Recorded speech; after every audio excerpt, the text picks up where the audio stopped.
آمین اس کا حصہ ہے، یہ نہ ہو، یہی ایک احتیاط ہے۔ تو باقی اگر بآواز بلند کسی نے آمین کہہ دیا تو آپ صلی اللہ علیہ وسلم نے آمین بھی فرمایا ہے، اگر کسی نے دل میں آمین کہہ دیا تو وہ بھی درست ہے کہ آپ صلی اللہ علیہ وسلم نے بہت سے موقعوں پر یہ فرمایا۔ مجھے نہیں معلوم فرق کہاں ہے، میرا اسلام تو یا میرا علم اسلام کے بارے میں یہیں آ کے ختم ہو جاتا ہے کہ قرآن کیا کہہ رہا ہے اور آپ صلی اللہ علیہ وسلم نے اپنی عملی زندگی کو کس طرح بتایا ہے، اس سے آگے نہیں پتا مجھے کچھ بھی۔ تو چونکہ اس سے آگے کا علم نہیں ہے مجھے، اس لیے میں کچھ کہہ بھی نہیں پاؤں گا آپ کو۔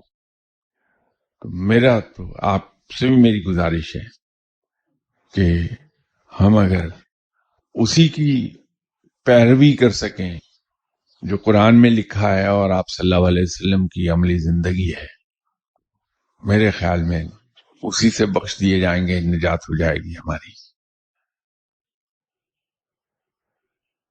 سر، سکون فزکس میں تو اس کی ڈیفینیشن بڑی آسان ہے کہ اگر کوئی چیز اپنے ارد گرد کی چیزوں کے لحاظ سے جگہ نہ بدلے تو اس سے کہتے ہیں کہ حالت سکون میں ہے۔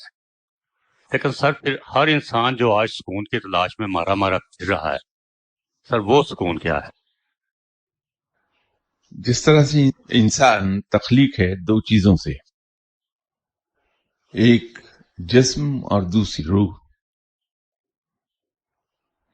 اسی طرح انسان کے اندر دو لطائف بھی ہیں۔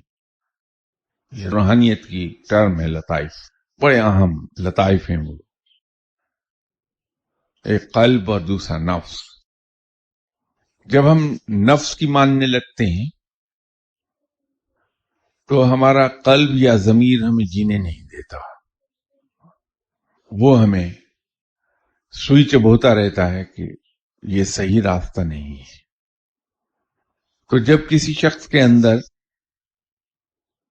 دو ہوائیں بیک وقت چلیں گی، دو رخ پر ہوائیں بیک وقت چلیں گی، تو وہاں انسان کے کپڑے بھی اڑیں گے اور آواز بھی پیدا ہوگی۔ آپ لوگ سبھی ماشاءاللہ ہوائی جہاز پہ سفر کرتے ہیں، آپ نے دیکھا ہوگا کہ جب ہوائی جہاز لینڈ کرتا ہے تو لینڈ کرنے کے بعد تھوڑے سے ہاف اے منٹ یا 1 منٹ کے بعد بے تحاشا اس کے انجن شور مچانا شروع کر دیتے ہیں، اور وہ شور آدھے منٹ کے بعد یا 15 سیکنڈ کے بعد دب جاتا ہے۔ وہ ہوتا یہ ہے کہ اس کا جو انجن کا اصول ہے وہ یہ ہے کہ وہ اپنے سامنے سے ہوا کو سک کرتا ہے اور ٹیل سے اس کی ہوا کمپریس ہو کے بڑے پریشر سے نکل جاتی ہے، جسے تھرسٹ کہتے ہیں ہم۔ لیکن جب وہ لینڈ کر جاتا ہے تو اگر اس سپیڈ پر 150 miles 160 miles and at times even at 180 miles an hour وہ دوڑ رہا ہوتا ہے جب رن وے کو ٹچ کرتا ہے، تو اس پہ اگر بریک ڈائریکٹلی اپلائی کر دی جائے تو وہ اتنی ہیٹ اپ ہو جائیں گی کہ آگ لگ جائے گی بریکوں میں۔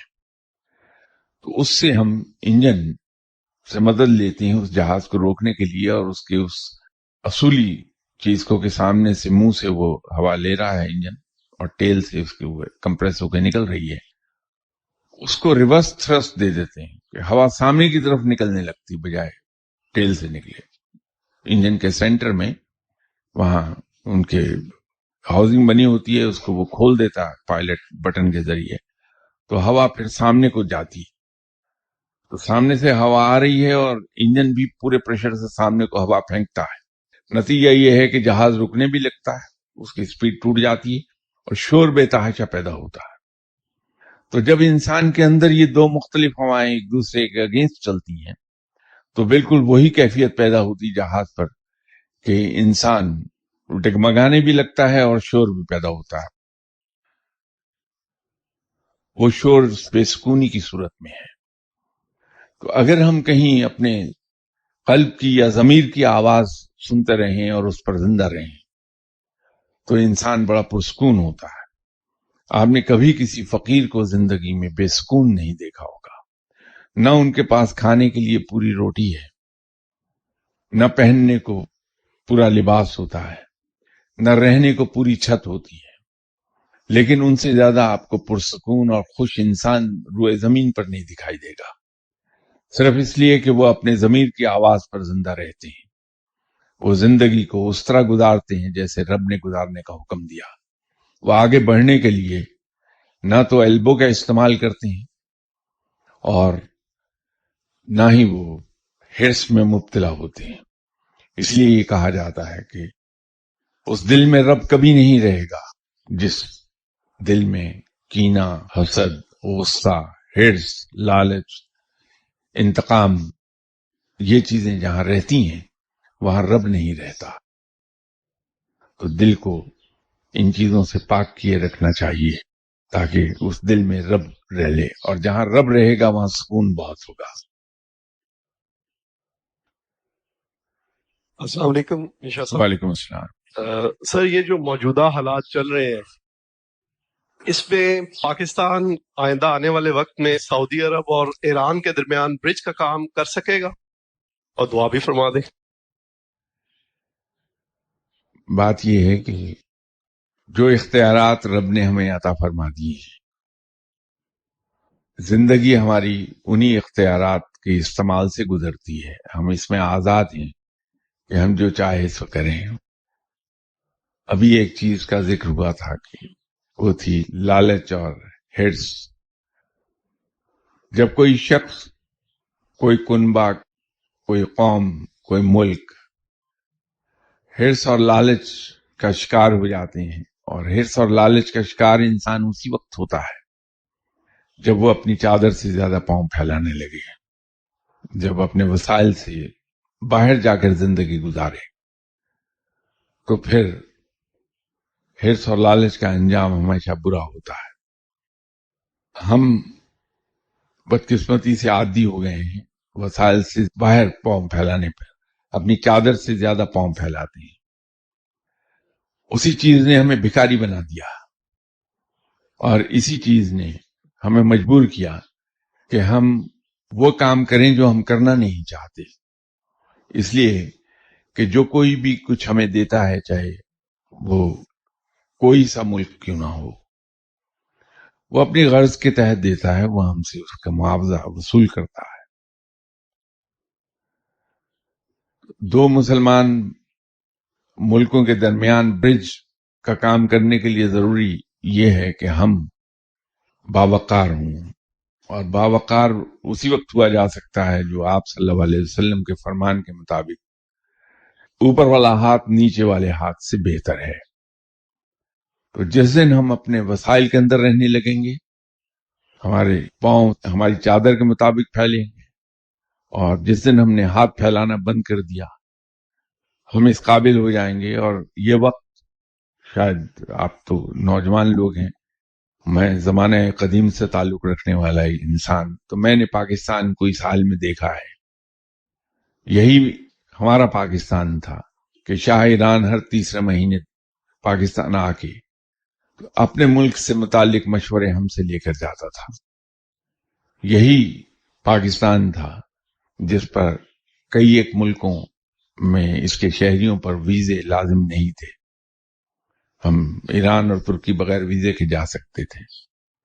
98% کنٹریز ایسے تھے دنیا کے جہاں ہمیں ویزا آن لینڈنگ ملتا تھا. ہم گئے، جا کے ایئرپورٹ پر امیگریشن ڈیسک پر پاسپورٹ پیش کیا اور اسٹیمپ ہو جاتا تھا. اور یہی وہ پاکستان ہے جس کے نام سے ہم نے انڈیا کو لرزتے دیکھا ہے. یہ میں کوئی جذباتی بات نہیں کر رہا، نہ کوئی مبالغہ آرائی ہے اس میں. یہ حقیقت ہے کہ ایک وقت تھا ہم پر کہ انڈیا ہمارے نام سے کانپتا تھا. وہ زمانہ جب گیا اور ہم نے ہاتھ پھیلانا شروع کیا دوسروں کے سامنے، اس حال کو ہم آ گئے ہیں. دعا فرمائیے کہ دوبارہ سے ہم باوقار ہو جائیں اقوام عالم کی نظر میں، تو انشاءاللہ ضرور ہم برج کا کام کریں گے. میں آپ سے نیکسٹ سنڈے تک کے لیے اجازت چاہتا ہوں، بشرط زندگی انشاءاللہ آپ سے ملاقات ہوتی ہے. السلام علیکم.